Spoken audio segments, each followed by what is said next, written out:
Hello दोस्तों, आज देखते हैं हम क्लास 10th इकोनॉमिक्स चैप्टर 1 का सभी ऑब्जेक्टिव क्वेश्चन। तो हमारा पहला क्वेश्चन है, गरीबी रेखा के नीचे ग्रामीण क्षेत्रों में रहने वाले लोगों की कैलोरी की मात्रा होती है। तो हमारा आंसर होगा ऑप्शन ए 2400 कैलोरी से कम। अगर क्वेश्चन में शहरी क्षेत्र कह देगा तो हमारा आंसर 2100 कैलोरी होगा। तो यहाँ पर 2400 होगा क्योंकि ग्रामीण क्षेत्रों की बात हो रही है। अगला क्वेश्चन देखते हैं, निम्नलिखित में से कौन सा देश आर्थिक रूप से विकसित है। तो हमारा आंसर फिर से होगा ऑप्शन ए संयुक्त राष्ट्र अमेरिका। 3 नंबर क्वेश्चन देखते हैं, मनरेगा में मजदूरों को वर्ष में कितने दिनों काम की गारंटी दी गई है। तो हमारा आंसर होगा ऑप्शन सी 100 दिन। क्वेश्चन नंबर 4 देखते हैं, आर्थिक नियोजन की अवधारणा को सबसे पहले किसने पेश किया था। तो हमारा आंसर होगा ऑप्शन डी आर्थर लुइस। अगला क्वेश्चन देखते हैं, 2011 की जनगणना के अनुसार बिहार में कुल कितने प्रतिशत लोग साक्षर हैं। तो हमारा आंसर होगा ऑप्शन सी 63.82%। अगला क्वेश्चन देखते हैं 6 नंबर, इनमें से कौन योजना आयोग के पदेन अध्यक्ष होते हैं। तो हमारा आंसर होगा ऑप्शन ए प्रधानमंत्री। अगला क्वेश्चन, गरीबी कैंसर रोग की तरह यह कथन किसका है। तो हमारा आंसर होगा ऑप्शन ए अर्थशास्त्री कुजनेट्स। अगला क्वेश्चन देखते हैं, भारत में नीति आयोग की स्थापना कब हुई।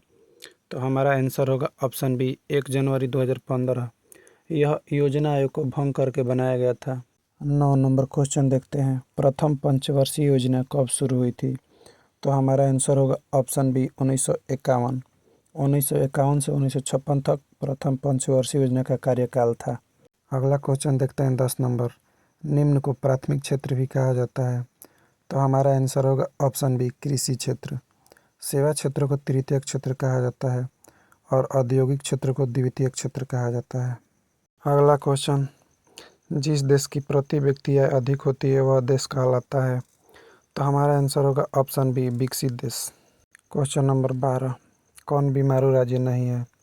तो इसका आंसर होगा ऑप्शन सी कर्नाटक। बिहार, मध्य प्रदेश, उड़ीसा और राजस्थान को बीमारू राज्य की श्रेणी में रखा जाता है।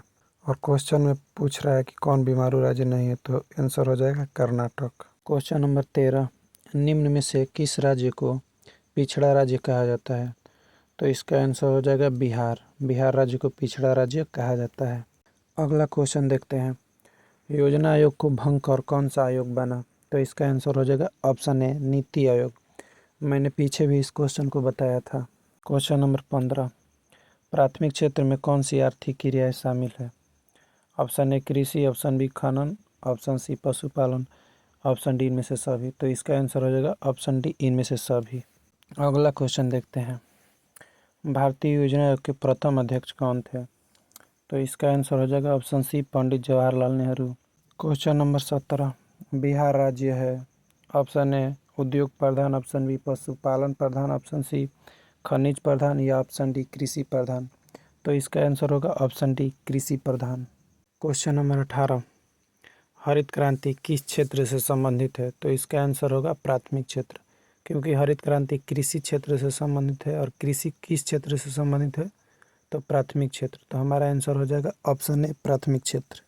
आइए अगला क्वेश्चन देखते हैं, ब्रॉडलैंड आयोग संबंधित है। ऑप्शन ए समावेशी विकास, ऑप्शन बी आधारभूत संरचना, ऑप्शन सी सतत विकास या ऑप्शन डी आर्थिक विकास। तो हमारा आंसर होगा ऑप्शन सी सतत विकास। 20 नंबर क्वेश्चन, 2011 में भारत की आबादी थी। तो इसका आंसर होगा option B 121 crore.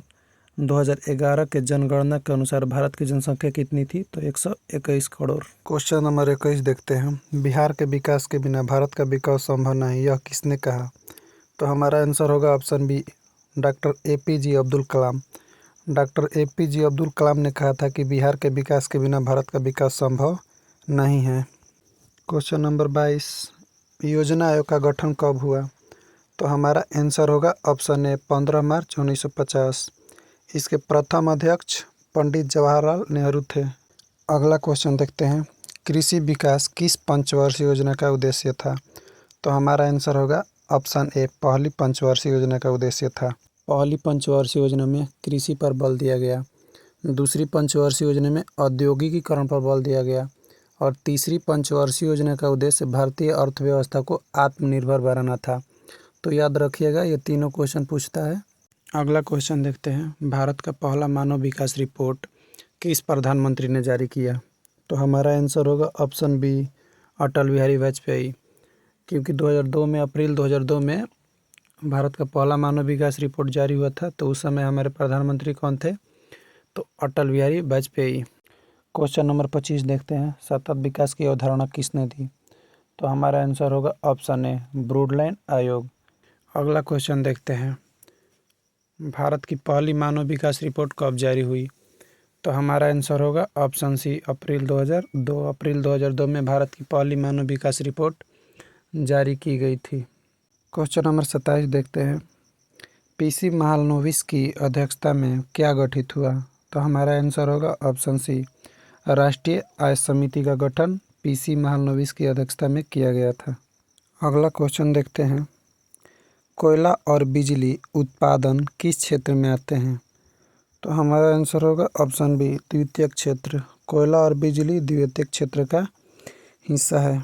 Question number 29 देखते हैं, मानव विकास रिपोर्ट कौन जारी करता है? तो हमारा आंसर होगा ऑप्शन सी, यूएनडीपी।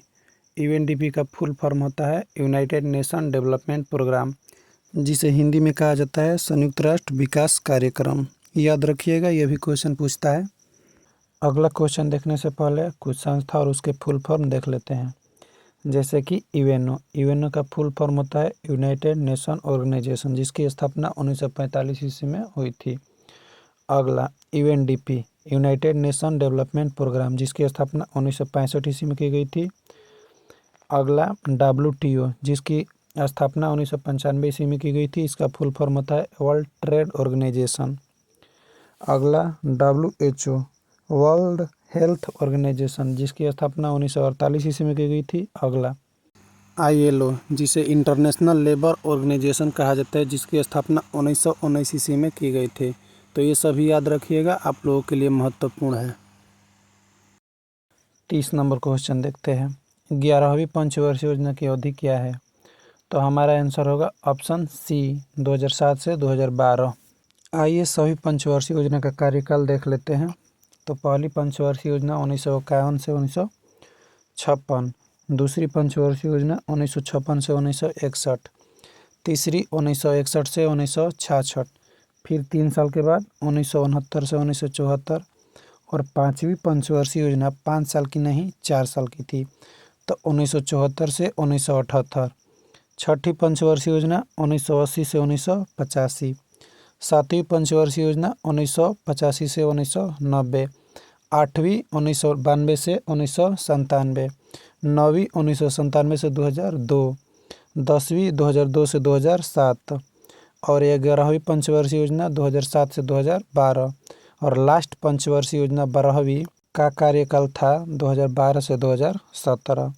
तो इन सभी पंचवर्षीय योजना का कार्यकाल याद रखिएगा, क्वेश्चन पूछता है। हमारा अगला क्वेश्चन है, तृतीय क्षेत्र में प्रमुख गतिविधि है? ऑप्शन ए परिवहन, ऑप्शन बी संचार, ऑप्शन सी होटल, या ऑप्शन डी इनमें से सभी। तो हमारा आंसर होगा ऑप्शन डी, इनमें से सभी। 32 नंबर क्वेश्चन देखते हैं, गरीबी रेखा निर्धारण का कैलोरी मापदंड किसने दिया? तो हमारा आंसर होगा ऑप्शन बी, योजना आयोग। अगला क्वेश्चन देखते हैं, सभी वर्गों का जीवन स्तर बढ़ाने वाली प्रक्रिया कहलाती है? तो हमारा आंसर होगा ऑप्शन बी, समावेशी विकास। क्वेश्चन नंबर 34 देखते हैं, भारत की पहली मानव विकास रिपोर्ट किसने तैयार की? तो हमारा आंसर होगा ऑप्शन ए, योजना आयोग। योजना आयोग द्वारा भारत की पहली मानव विकास रिपोर्ट तैयार की गई थी। क्वेश्चन नंबर 35 देखते हैं, जीडीपी में किस क्षेत्र का योगदान सबसे अधिक है?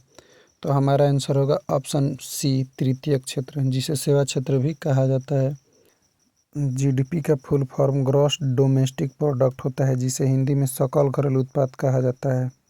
क्वेश्चन नंबर 36 देखते हैं, राज्यों की भागीदारी सुनिश्चित करने के लिए किसका गठन हुआ? तो हमारा आंसर होगा ऑप्शन बी, राष्ट्रीय विकास परिषद।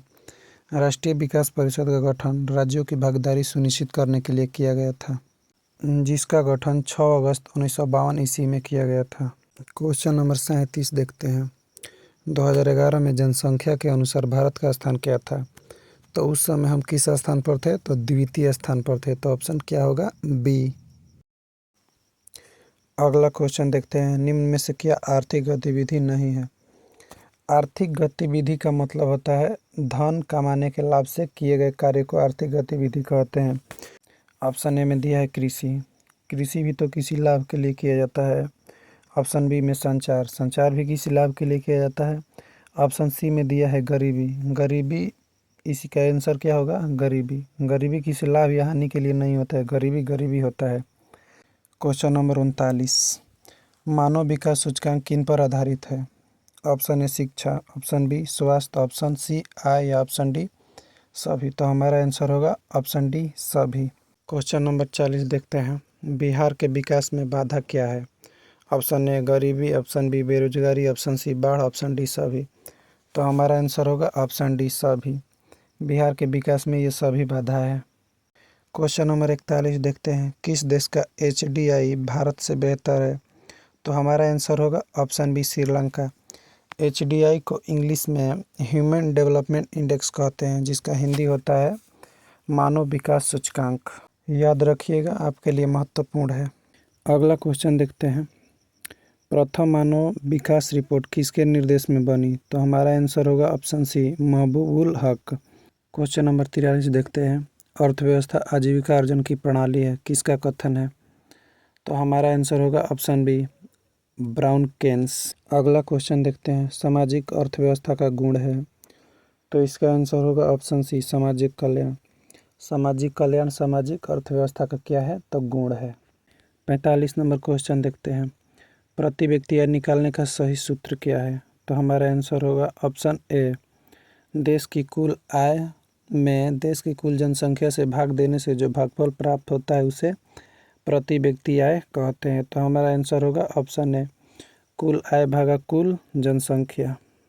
अगला क्वेश्चन देखते हैं, क्वेश्चन नंबर 46 क्या कह रहा है, भारत में गरीबी उन्मूलन के लिए कौन सी योजना चलाई गई। तो हमारा आंसर होगा option A MNREGA. 47 number question देखते हैं, विभिन्न देशों की तुलना करने के लिए कौन सा सूचकांक अधिक उपयुक्त है। तो हमारा आंसर होगा ऑप्शन बी प्रति व्यक्ति आय। क्वेश्चन नंबर 48, मानव विकास सूचकांक में कौन सा तत्व शामिल नहीं होता है। तो हमारा आंसर होगा ऑप्शन डी पर्यावरण। पर्यावरण को मानव विकास सूचकांक में शामिल नहीं किया जाता है, बाकी शिक्षा स्वास्थ्य और आय को शामिल किया जाता है।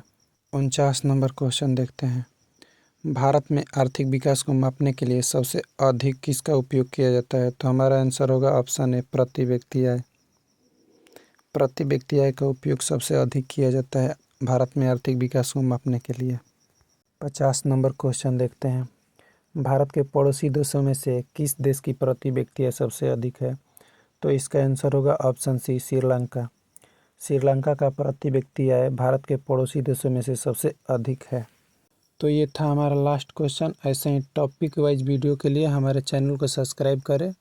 बाकी वीडियो कैसा लगा कमेंट में ज़रूर बताएं। मिलते हैं अगले वीडियो में, तब तक के लिए जय हिंद।